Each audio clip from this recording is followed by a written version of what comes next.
Stay classy, Golden Eagles. So for this video, I needed to get the camera above my working station so I could kind of walk through with you guys about reading and using protractors. So you're not going to see my face too much in this video, which may be a relief for some people or may be sad for others. Just joking.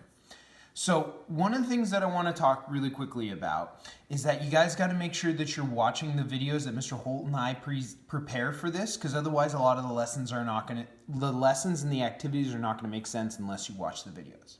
So one of the disadvantages that we have right now is that you guys do not have protractors at home. So what we're going to have to do is we're going to have to use protractors that are provided for us either digitally or on paper that we are kind of sharing with you guys in a PDF form, okay? So I'm going to read this really quick and go over kind of the things that I've seen students get hung up when reading a protractor in the past. We'll do a couple problems together. We'll do problems number 1 and number 2 together, and then you'll have the opportunity to work on 2 pages with a total of 16 problems. It's very easy. And once you kind of get it down, it's a pretty easy concept to go ahead, go ahead and keep doing and understanding. But one of the issues that continues to happen for students, it's hard for people to get over. I'm hoping to clarify in this. So I'm going to read the directions. Reading a protractor. A protractor is a tool used to measure angles in degrees. When using a protractor, it is important to first classify the angle. Now, we talked about classifying triangles based on their angles, and we came up with acute, obtuse, and right. For this particular purpose, we're only going to focus on acute and obtuse angles. There will be no right angles, okay? So just a quick review. An acute angle is any angle that's measure is less than 90. And an obtuse angle is any measure that is greater than 90, okay? So let's look at example number 1. Number 1 is an acute angle. The measurement must be less than 90 degrees. So what I want you guys to focus on is the solid black lines that we have. We have the 2 solid black lines and we have our vertice right here, okay?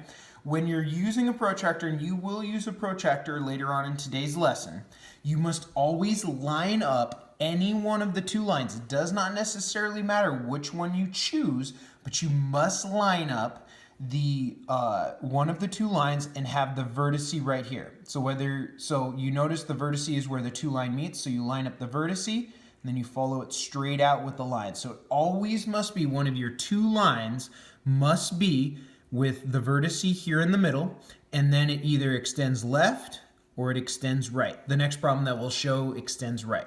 So that is the 0 point, okay? That is the 0 point, our starting point for measuring an angle. Okay, and then what you do, since this is 0, we're not going to start at 180 degrees, or we're not going to start at 170, because that's not how numbers start. We got to start with 0 and work our way up. 1, 2, 3. So in this case, we're going to use the inside, okay? Because the 0, it's blocked up a little bit here, but if you had a protractor, you would see that the 0 was on this side that our line is extending to. So we're going to count on the smaller inside numbers. You always start with the smaller when you're at the 0 line here.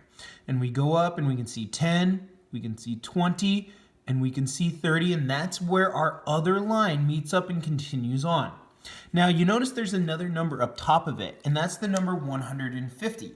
But since this is an acute line, it can't be, it can't be 150, because acute is a small, it's less than 90. Obtuse, if this were an obtuse angle, it could be, but since it is small and it is an acute and it is less than, here's our 90-degree point, it must be acute, and therefore we're counting the smaller numbers, okay? Always start with the smaller, then work your way to the big, either direction, okay?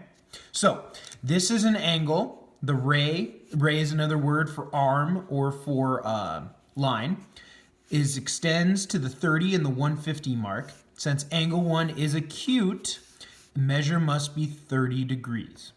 Now let's look at an obtuse one, and this is our example for number 2. So this time, they have lined up the vertice for us right here in the middle. This time, the arrow is pointing to the left instead of pointing to the right like it was over here for number 1.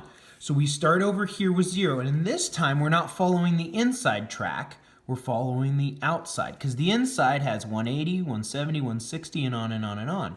But the outside numbers start with 0 on this side and go 10, 20, 30, 40 all the way, okay? And we can see that this is an obtuse because here's our 90-degree point right here. right? And it's certainly past the 90 degrees. So we follow the outside. So let's count. So here's 90. So we can just go ahead and go 100, 110, 120, and this is 130. But it also has the 50, right? But since we know this is an obtuse angle, and an obtuse angle must be more than 90, that this is 50 and 30, but since it's obtuse, it must measure at 130. Okay, ladies and gentlemen, that's going to be the end of the first video. Click on the second one, and we're going to go over 2 problems together as a class.